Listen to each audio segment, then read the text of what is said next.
araw nang dumating dito sa Senado, si House Secretary General Reginald Velasco, bitbit niya yung sangkatutak ng mga dokumento na naglalaman nga ng reklamo laban sa Vice Presidente. Pero hanggang sa mga oras na ito, hindi pa natatalakay sa plenaryo ng Senado kung ito ba ay i-endorso sa Rules Committee.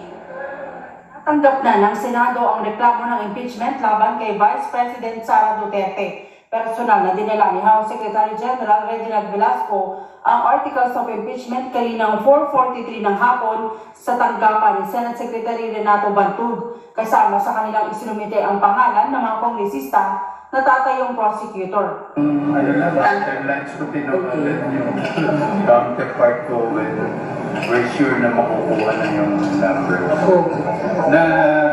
Na dadaling ko na yung impeachment ko endorsed by at least 1/3, no? Ngayon po, more than 1/3. This is about 70% po of the House members of 306 members. 215 po yung pumirma at sila po na rin acted as complainant. Pero hindi pa sigurado kung may endorso ito sa plenaryo para matalakay ng Senate Committee on Rules.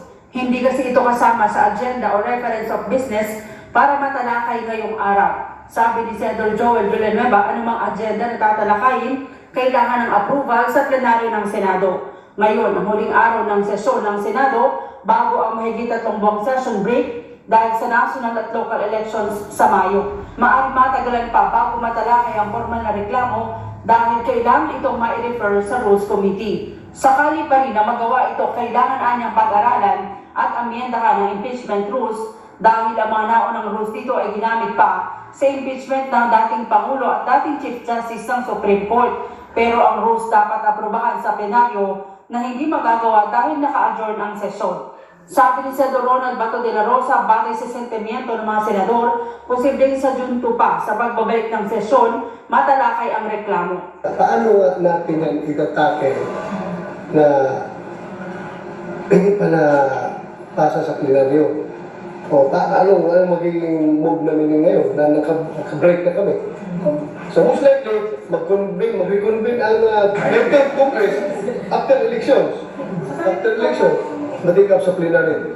Anong basis namin para mag-conduct ng impeachment trial? Kinusto naman ng mga mambabatas ang Kamara dahil sa tila pag-dribble sa reklamo at ipinasa sa Senado sa huling araw ng sesyon.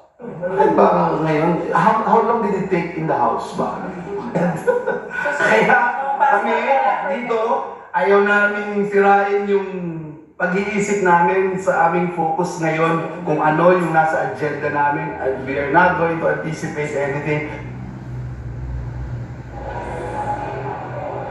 Ali, ayon sa mga senador na nakausap natin, mayorya sa kanila ang sentimiento sa Hunyo na talakayin sa pagbabalik ng sesyon itong articles of impeachment na isinumite ng Kamara. Pero ang problema, Ali, pagdating ng June 2 sa resumption ng session, 6 na araw na sesyon lamang ang nalalabi sa dalawang kapulungan dahil sa June 13 ay muling mag-a-adjourn ang dalawang kapulungan ng Kongreso.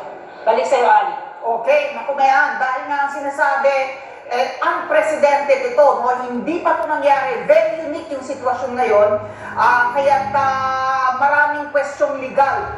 Yun nga ang sinasabi mo, nagdipit sa oras, 6 na session days na lamang pala yun, dahil Monday, Tuesday, Wednesday lang sila nag-session, di ba? So yung question ng panahon, so sila ba ang magdidesisyon kung pwede bang tanggapin ni Senate President Chis Escudero ang naturang impeachment complaint? At dahil nga kasi ang termino nitong mga senador na ito, kalahati sa kanila ay hanggang sa June 12 na lamang, di ba? June 13 na lamang, tapos na sila.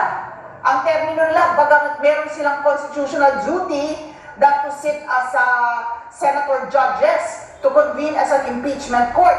Kulang na kulang sa oras, pwede bang tanggapin at ipasa na lamang sa 20th Congress sa pagsasara ng 19th Congress?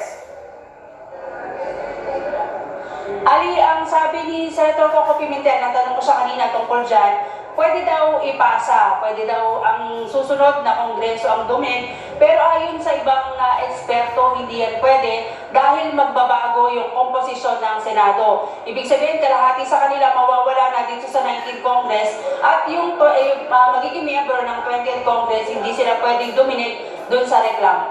Oo. Kaya kailangan i-refile ang complaint kapag nagkaganon. So ito namang question, Mean, kung itong impeachment complaint na to ay kasi maaari ka lamang na minsan isang taon lamang, di ba?